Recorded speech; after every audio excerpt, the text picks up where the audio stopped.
3. Wake me up before the winter snows, when it takes to start again.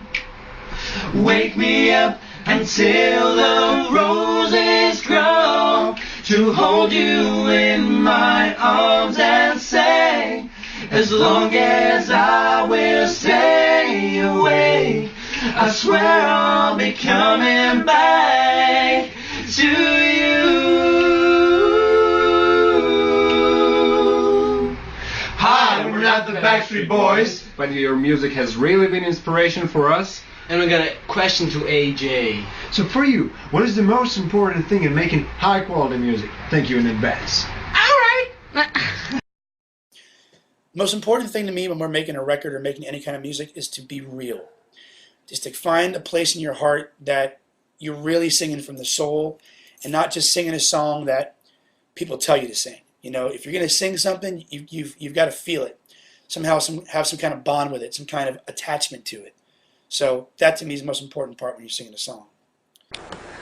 Hi guys, I'm Rebecca from India, and my question is that what was the most difficult time that you guys have ever had in your lives as Backstreet Boys, and what lesson have you learned from it?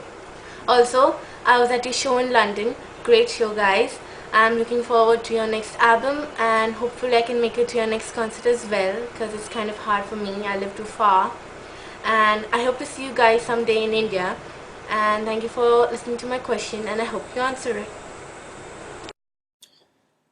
Probably the most difficult time being a Backstreet Boy I've ever had, I would say two things. One would be my drug and alcohol addiction that I have overcome.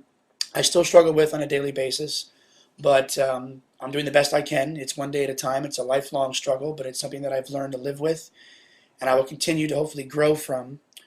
The other thing I would say would be your anonymity and privacy. Now with people like TMZ and the free press, you know, it's the paparazzi's everywhere. And granted, it's their job. It's what puts food on their table. But at the same time, it's nice to have your privacy when you leave your house and go out with your friends and want to have a good time.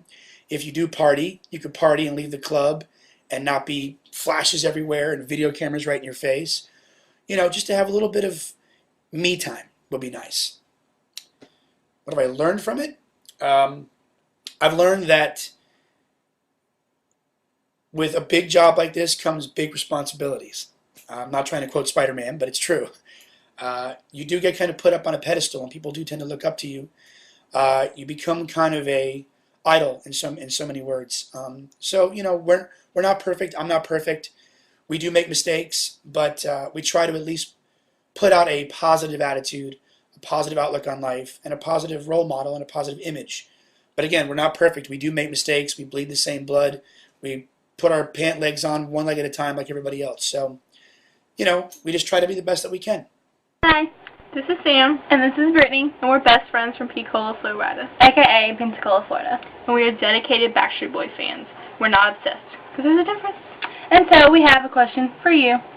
What do you do when you hear your song come on the radio? Do you turn it down and act like you didn't hear it? Or do you freak out and go, oh my god, the Backstreet Boys? Because that's what I do. So, let us know. Bye! When I hear one of my songs come on the radio, even to this day, 16 years later, it still freaks me out.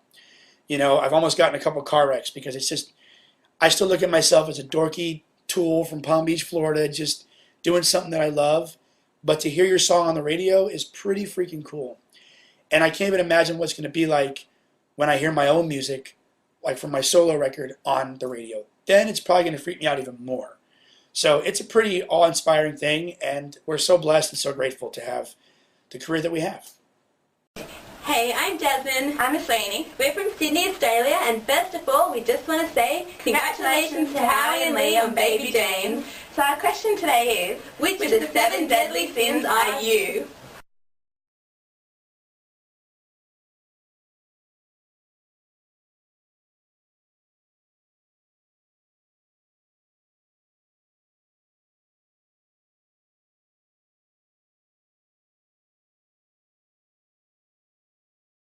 Thanks. Hope to see you in Australia soon.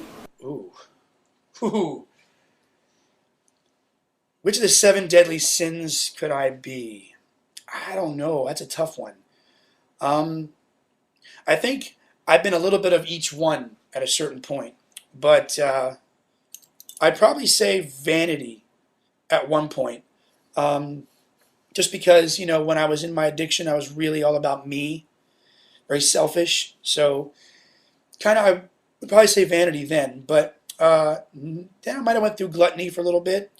You know, well, it didn't have to be food necessarily, but I was definitely feeding my body with an overabundance of negativity and just bad things. So that would be the ones I'd pick.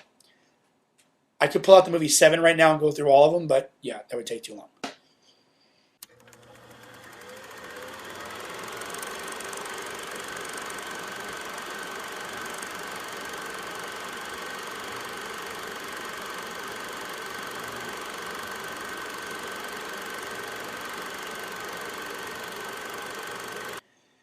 If I was changed into a girl for a week, I would sit in front of a mirror and just look at my sexy body all week.